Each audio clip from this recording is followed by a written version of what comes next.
नमस्कार। सुर्खियों के बाद खबरें विस्तार से। आपके साथ मैं हूं ललित प्रजापति। शुरुआत करेंगे ग्वालियर से मिल रही बड़ी खबर के साथ। ग्वालियर में तीसरा हत्याकांड। 19 साल की छात्रा की गोली मारकर हत्या कर दी गई। सहेली के साथ स्कूटी से छात्रा जा रही थी और तभी बाइक सवार 3 युवकों ने छात्रा को गोली मारी। माधवगंज थाने के मैस्कॉट हॉस्पिटल रोड की यह घटना है। 19 साल की छात्रा की मौके पर मौत हो गई। छात्रा के शव को पोस्टमार्टम के लिए जयारोग्य अस्पताल पहुंचाया गया है। पुलिस बाइक सवार हमलावरों की तलाश में जुटी हुई है। 19 साल की छात्रा की गोली मारकर हत्या। लगातार हत्या की वारदात और अब तीसरा हत्याकांड। 19 साल की छात्रा की गोली मारकर हत्या।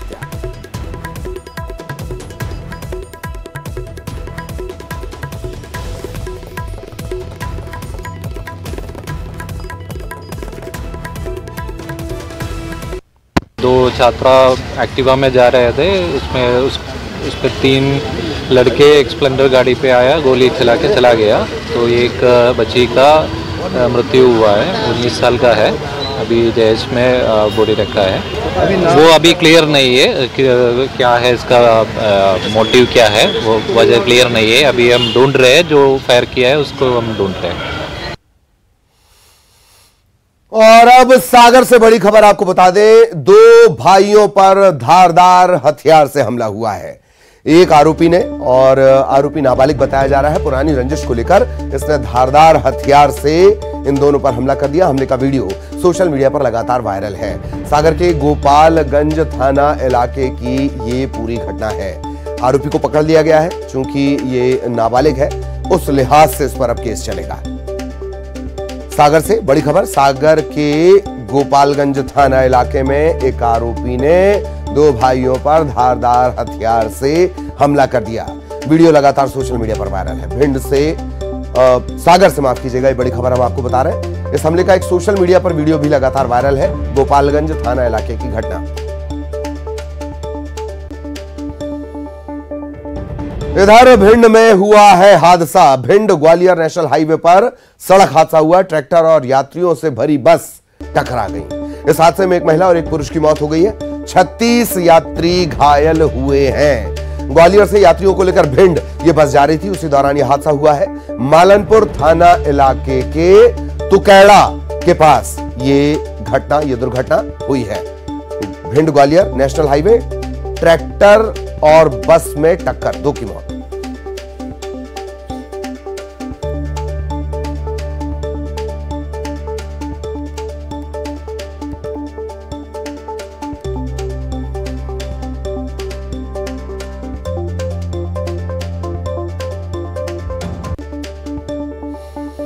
और अब खबर मुरैना से। स्लीपर बस ने एक बाइक सवार को रौंद दिया और बाइक सवार की मौके पर मौत हो गई। भिंड से मुरैना की तरफ ये बस जा रही थी। पुलिस ने ड्राइवर को गिरफ्तार कर लिया है। बस को जब्त कर लिया गया है। पुरसा थाना इलाके के भजपुरा गांव की पूरी घटना है। स्लीपर बस ने बाइक सवार को रौंद दिया। मौके पर ही बाइक सवार की मौत हो गई।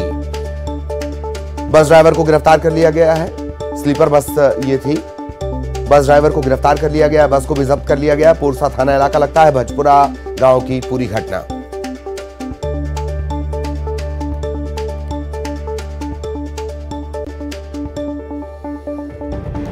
और अब बड़ी खबर बिलासपुर से। कपड़ा व्यापारी के घर हुई है चोरी। सोना चांदी नकदी समेत तकरीबन 10 लाख की चोरी की यह पूरी घटना है। चोरी की इस घटना के बाद इलाके में हड़कंप है। बिलासपुर की मस्तूरी पुलिस चोरों की तलाश में जुटी हुई है। सोना चांदी और नकदी समेत तकरीबन 10 लाख पर हाथ साफ। कपड़ा कारोबारी के घर ये चोरी हुई है।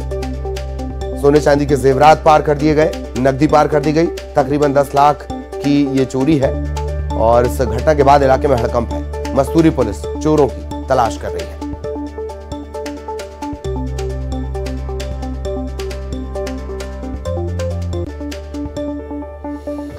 खबर अंबिकापुर से, जहां क्रेडिट कार्ड बंद करने के नाम पर ठगी को अंजाम दिया गया। बैंक का कर्मचारी बताकर 5,99,000 यानी 6 लाख, तकरीबन 6 लाख की ठगी की गई है। भोपाल से 2 आरोपी गिरफ्तार किए गए हैं। साइबर सेल और कोतवाली पुलिस ने ज्वाइंट ऑपरेशन चलाया और फिर आरोपी की गिरफ्तारी भोपाल से हुई है। अंबिकापुर का पूरा मामला। अंबिकापुर में क्रेडिट कार्ड बंद करने के नाम पर 5,99,000 की ठगी। यानी तकरीबन 6 लाख। पुलिस ने भोपाल से 2 आरोपियों को गिरफ्तार कर लिया है।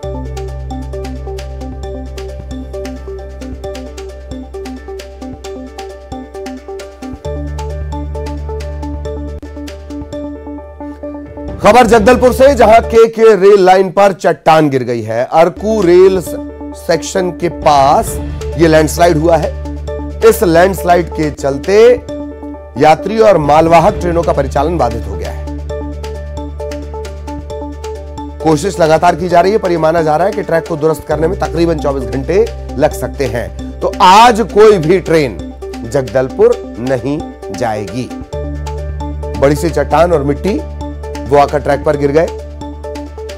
अराकू रेल सेक्शन के करीब ये पूरी घटना सामने आई है। यात्री और मालवाहक ट्रेनों का परिचालन शुरू होने में 24 घंटे से ज्यादा का वक्त लग सकता है। जगदलपुर से खबर, ये तस्वीरें हम आपको दिखा रहे हैं इस वक्त। रेल ट्रैक पर भारी चट्टान और मिट्टी ये गिर गई है। के रेल लाइन है, इसके चलते कोई भी ट्रेन अब जगदलपुर नहीं जा पाएगी। आज कोई भी ट्रेन जगदलपुर नहीं जाएगी।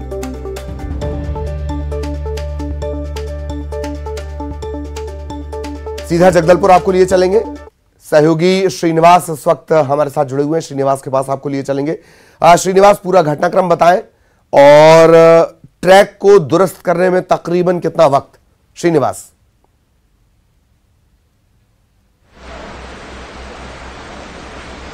जी, ये पूरा मामला अरकू रेलवे स्टेशन का है, आंध्र प्रदेश का स्टेशन है। यहाँ पर जो कल देर शाम भारी भरकम जो चट्टान है वो ट्रैक पे गिर गई। चिमड़पल्ली और बुर्रा गुहा करके स्टेशन है, उसके बीच में ये ट्रैक जो में चट्टान गिरी है, जिसके चलते जो मालगाड़ियों और यात्री ट्रेनों का परिचालन जगदलपुर तक नहीं किया जाएगा। के लाइन से जो भी चलने वाली यात्री ट्रेन का परिचालन अरकू की स्टेशन में ही कर दिया गया है। लेकिन इसके बाद भी अब ये पूरा काम बाधित हो चुका और इसे सुधारने का काम रेल प्रशासन कर रहा है। कल जैसे ही चट्टान ट्रैक में गिरी, उसके बाद एक्सीडेंट रिलीफ ट्रेन को तत्काल मौके के लिए भेजा गया और अभी कल रात से ही काम शुरू कर दिया गया। लेकिन यह है कि 24 घंटे से भी अधिक समय लगने की बात रेल प्रशासन ने किया है, क्योंकि बारिश का मौसम है और बारिश लगातार उस क्षेत्र में हो रही है, जिसके चलते काम में थोड़ी रुकावट आएगी। लेकिन काम 24 घंटे के पर के अधिक समय भी लग सकता है। और रही बात जगदलपुर से यात्री ट्रेन जो जाते हैं विशाखापट्टनम, वो नहीं जा पाएंगे और खासकर जो इलाज के लिए पहुंचते हैं, मेडिकल के लिए पहुंचते हैं, वो नहीं जा पाएंगे अभी। जी चलिए, बहुत बहुत धन्यवाद श्रीनिवास आपका इस तमाम जानकारी के लिए। जिस अरकू या अराकू का जिक्र किया जा रहा है वो भारत की खूबसूरत वैली में से, घाटियों में से एक है। इधर भोपाल से बड़ी खबर आपको बता दें, प्रदेश में बारिश का सिलसिला लगातार जारी रहेगा। 20 जिलों को लेकर भारी बारिश का अलर्ट जारी किया है।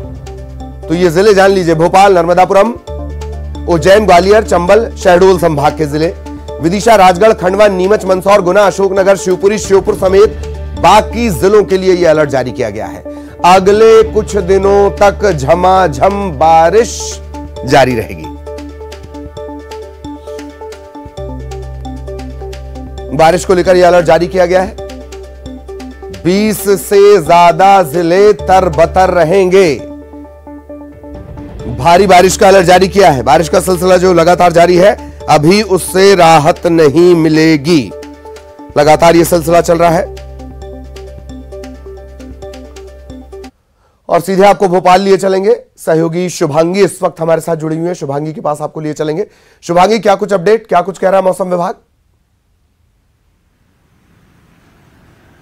बिल्कुल आशीष, मैं आपको बताना चाहूंगी, जिस तरह से आपने भी जिक्र किया, मॉनसून के अलावा कई वर्तमान में ऐसे सिस्टम हैं जो एक्टिव हैं, जिनका प्रभाव प्रदेश के मौसम पे पड़ रहा है। फिर चाहे राजस्थान से गुजर रही ट्रफ लाइन जो शिवपुरी और सीधी होते हुए बंगाल की खाड़ी में मिल रही है, इस ट्रफ लाइन का असर मध्य प्रदेश के मौसम में नजर आ रहा है, जिसके चलते कई ऐसे जिले हैं जहां अति भारी बारिश होने की संभावना जताई गई है। इसके अलावा आपको बता दें कि राजस्थान में एक और सिस्टम एक्टिव है।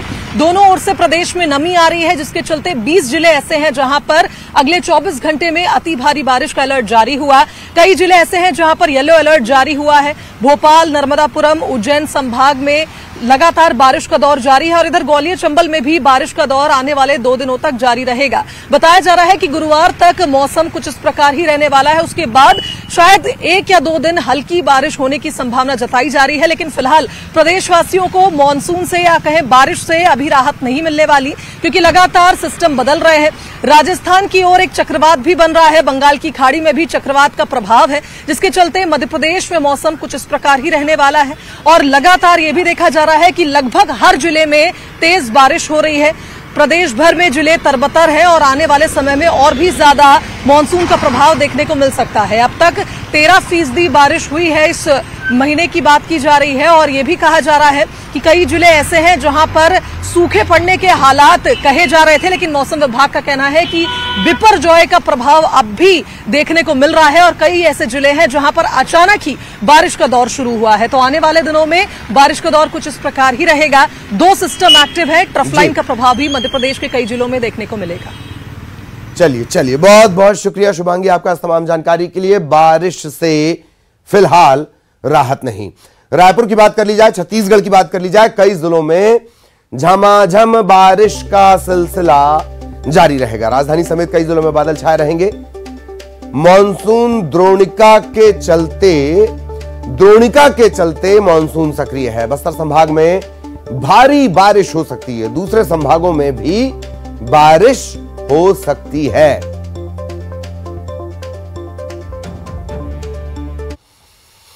और अब भोपाल से एक बड़ा अपडेट आपको दे दें। 25 सितंबर को भोपाल में मेट्रो का ट्रायल है और ट्रायल से पहले एमडी मनीष सिंह ने पूरी समीक्षा की है। टारगेट पूरा न होने पर उन्होंने नाराजगी भी जताई है। लापरवाही बरतने वालों पर सख्त कार्रवाई के निर्देश उन्होंने दिए हैं। 10 दिन बाद फिर कार्यों की समीक्षा होगी। 20 अगस्त तक 6 किलोमीटर पटरी बिछाने का लक्ष्य तय किया गया है। 2 महीने में सिर्फ 2 किलोमीटर पटरी बिछ पाई है, मतलब 6 किलोमीटर का टारगेट था, उससे 4 किलोमीटर कम। अब 41 दिनों में 6 किलोमीटर पटरी बिछाने का लक्ष्य रखा गया है। तो एक तरफ पटरी बिछाई जा रही है, दूसरी तरफ दिक्कतें बढ़ती जा रही हैं। रायपुर की बात करेंगे, फिर बढ़ने वाली है रेल यात्रियों की परेशानी। 17, 19, 20 17, 19, 20 इन 3 दिनों में कई ट्रेन रद्द रहेंगी। 9 एक्सप्रेस और लोकल ट्रेन रद्द रहेंगी। कई ट्रेन घंटों की देरी से चलेंगी। 8 ट्रेनें ऐसी हैं। दुर्ग भिलाई नगर के बीच आरओबी का काम चल रहा है। फिर बढ़ने वाली है रेल यात्रियों की परेशानी। 17, 19 और 20 जुलाई को कई ट्रेन रद्द रहेंगी। कई ट्रेन घंटों देरी से चलेंगी। सहयोगी युगल इस वक्त हमारे साथ जुड़े हुए हैं। युगल, पूरी जानकारी। रफ्तार पर ग्रहण लगा हुआ है, खास करके छत्तीसगढ़ में एक ट्रेन अगर चलती है तो कई ट्रेनों पर उसके बाद कई ट्रेनों को रद्द कर दिया जाता है। हालांकि आधुनिकीकरण के नाम पर इस तरह के जो बातें हैं वो सामने आती है। अभी भी दुर्ग भिलाई नगर के बीच जो रोड ओवर ब्रिज का गार्ड लॉन्चिंग का काम करना है, उसके चलते 17, 19 और 20 ये 3 दिनों ट्रेनें प्रभावित होगी। और इसमें प्रभावित होने वाली ट्रेनों में 17 से अधिक ट्रेनें हैं, जिसमें 9 एक्सप्रेस ट्रेन है और जो लोकल गाड़ियां वो भी हैं, उनकी रफ्तार है वो थम जाएगी और एक बार फिर से रेल यात्रियों को भारी मुसीबत का सामना करना पड़ेगा। छत्तीसगढ़ में अगर हम कोविड काल के दौर से बात करें ललित, तो लगातार दर्जनों ट्रेनों को बंद किया गया, प्रभावित हुई, मार्ग बदला गया। अभी भी अगर कहे छत्तीसगढ़ में जो ट्रेन की जो चाल है वो पटरी पर नहीं लौट सकती है, तो ये कोई अतिशयोक्ति नहीं होगी और काफी परेशानियों का सामना आम लोगों को, आम यात्रियों को करना पड़ रहा है। और इससे जुड़े जो इस रेलवे से जुड़े व्यवसायी है उन्हें भी खासा नुकसान जो हो रहा है। जी, जाहिर तौर पर बहुत बहुत धन्यवाद युगल, लेकिन आप हमारे साथ बने रहें। एक और खबर को लेकर युगल से हम चर्चा करेंगे। रायपुर से ही बड़ी खबर, संविदा कर्मचारियों ने बड़ा ऐलान किया है। 17 जुलाई को जेल भरो आंदोलन। 3 जुलाई से लगातार हड़ताल पर हैं संविदा कर्मचारी और तकरीबन 45,000 संविदा कर्मचारी हैं जो प्रदर्शन कर रहे हैं। अब जेल भरो आंदोलन। युगल हमारे साथ लगातार बने हुए हैं। युगल, अब जेल भरो आंदोलन। ये बिल्कुल ललित, देखिए 68 विभाग में 45,000 से अधिक संविदा कर्मचारी हैं और इनकी एक सूत्री मांग है नियमितीकरण। 4.5 साल वक्त हो गया है लेकिन नियमितीकरण नहीं है। लगातार आस इनको लगी है लेकिन हर बार इन्हें मायूसी है वो देखने को मिलती है। अभी 3 जुलाई से लगातार अनिश्चितकालीन हड़ताल पर है। कल 10,000 से अधिक कर्मचारियों ने तूता में मंत्रालय घेराव किया, हल्ला बोला। अब निर्णय लिया है कि 17 जुलाई को ये सभी कर्मचारी हैं वो जेल भरेंगे। तो आप सोच सकते हैं अगर कर्मचारी जेल भरने जा रहे हैं तो किस तरह की स्थितियां हैं। आखिर इनकी मांग विभाग है वो मान क्यों नहीं रहा है। अगर हम आंकड़ों की बात करें ललित, तो पूरे प्रदेश भर में संविदा कर्मचारी 45,000 हैं जो नियमितीकरण की मांग कर रहे हैं। 2 लाख टोटल 34,000 ऐसे कर्मचारी हैं जो नियमितीकरण की बाट जो रहे और उनकी मांगों को लेकर के अलग अलग तरह से आंदोलन करते रहे हैं। अगर हम इनकी सक्रियता की बात करें, आंदोलन के माध्यम से 4.5 वर्षों से लगातार सक्रिय रहे हैं। इससे पहले भी आंदोलन करते रहे हैं। अगर बात करें नाराजगी की तो काफी नाराज है कर्मचारी, क्योंकि इनका नियमितीकरण नहीं होगा। देखना होगा कि चुनावी वर्ष है, आगे किस तरह से इनका आंदोलन और भी उग्र होता है, मान मनोबल हो पाती है या नहीं है, तो आने वाला वक्त ही बताएगा। ललित, चलिए बहुत बहुत धन्यवाद युगल इस तमाम जानकारी के लिए। युगल विस्तार से जानकारी दे रहे थे। सागर का रुख करेंगे। बड़ी खबर, आरोपी ने 2 भाइयों पर धारदार हथियार से हमला कर दिया। थोड़ी देर पहले भी हमने आपको एक खबर बताई थी, एक बार फिर जान लीजिए। आरोपी नाबालिग है, 2 भाइयों पर, सगे भाइयों पर इसने धारदार हथियार से हमला कर दिया और सोशल मीडिया पर लगातार इसका जो वीडियो है वो भी वायरल है। सहयोगी आशीष हमारे साथ जुड़े हुए हैं। आशीष के पास आपको लिए चलेंगे ज्यादा अपडेट के लिए। आशीष, क्या कुछ अपडेट?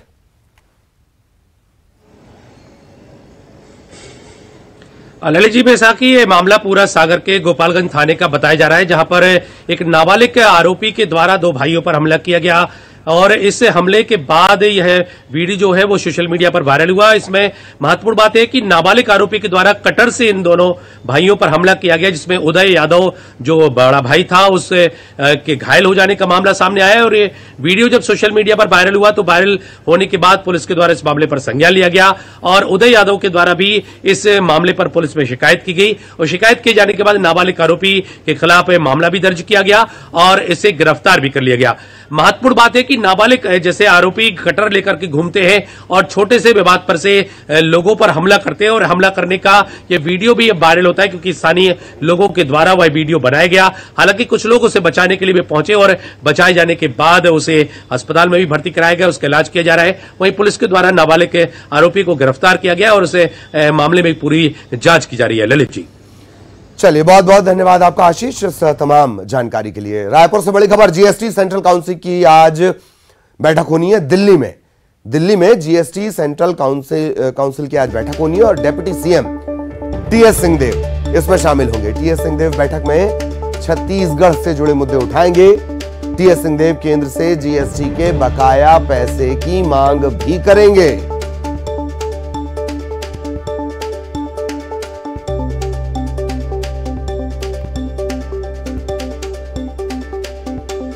रायपुर से बड़ी खबर,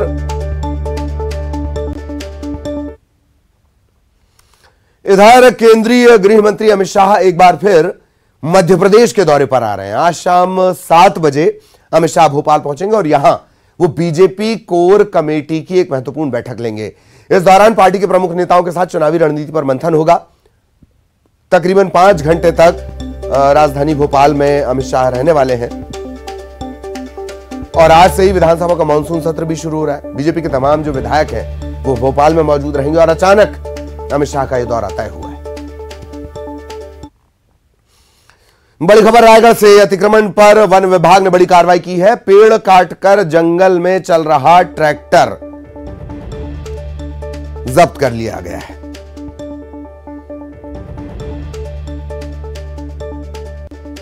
वन भूमि को साफ किया जा रहा था, पेड़ काटकर हटाए जा रहे थे।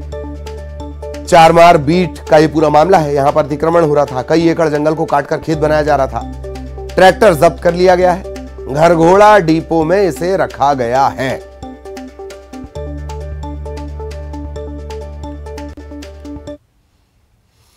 और अब खबर कोरबा से, जहां एक बुजुर्ग महिला 3 दिन से भूखी प्यासी भटक रही थी। महिला तलबगार थी किसी मददगार की। किसी ने डायल 112 को इस बुजुर्ग महिला के बारे में इत्तला दी, सूचना दी। इसके बाद टीम महिला के पास पहुंची, उन्हें खाना खिलाया और इस दौरान इस बुजुर्ग महिला की आंखों से आंसू छलक पड़े। रास्ता भटकी महिला को प्रशासन की मदद से फिलहाल सेवा आश्रम में पनाह दी गई है। और इसी के साथ इस बुलेटिन में इतना ही। खबरें जारी हैं।